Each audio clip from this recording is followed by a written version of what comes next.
এখনো কাটেনি এক মহামারীর প্রাদুর্ভাব। এর আগেই পরবর্তী মহামারীর জন্য সতর্কবার্তা দিয়েছেন বাঘা বাঘা বিশেষজ্ঞরা। তারা বলছেন অদূর ভবিষ্যতে ফের দেখা দিতে পারে মহামারীর।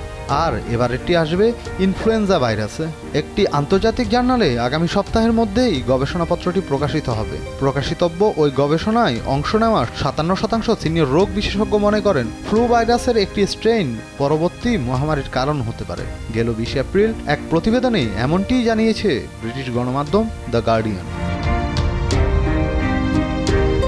এই গবেষণাটি চালিয়েছেন কোলোগনে ইউনিভার্সিটির জন সালামানতন গার্সিয়া। তিনি বলেন, বিশ্বের সবচেয়ে বড় মহামারী হবে ইনফ্লুয়েঞ্জা ভাইরাসে। দীর্ঘমেয়াদী গবেষণার উপর ভিত্তি করে দেখা যায় এটি ক্রমাগত বিকশিত ও পরিবর্তিত হচ্ছে। গার্সিয়া আরও বলেন, প্রতি শীতেই ইনফ্লুয়েঞ্জা ফিরে আসে। এটাকে ছোটখাটো একটি মহামারী বলাই যেতে পারে। এ ভাইরাসের উপর তেমন কোনো নিয়ন্ত্রণ নেই, কারণ প্রতি মৌসুমেই নতুন স্ট্রেইনে হাজির হয় এটি। এর জন্য ইনফ্লুয়েঞ্জা নির্মূল সম্ভব নয়।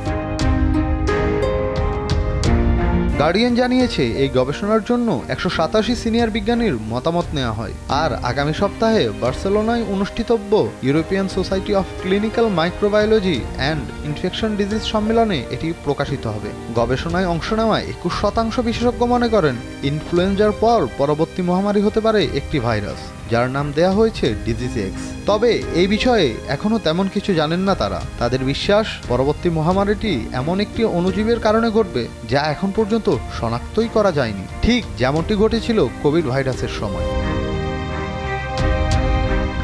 কিছু কিছু বিশেষজ্ঞের কাছে এখনও করোনা মহামারী একটি হুমকি।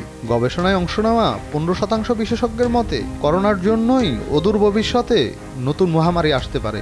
এছাড়া প্রাণঘাতী লাসা, নিপা, ইবোলা ও জিকা ভাইরাস বিশ্বের জন্য হুমকি হতে পারে বলে মনে করেন 1 থেকে 2% বিশেষজ্ঞ।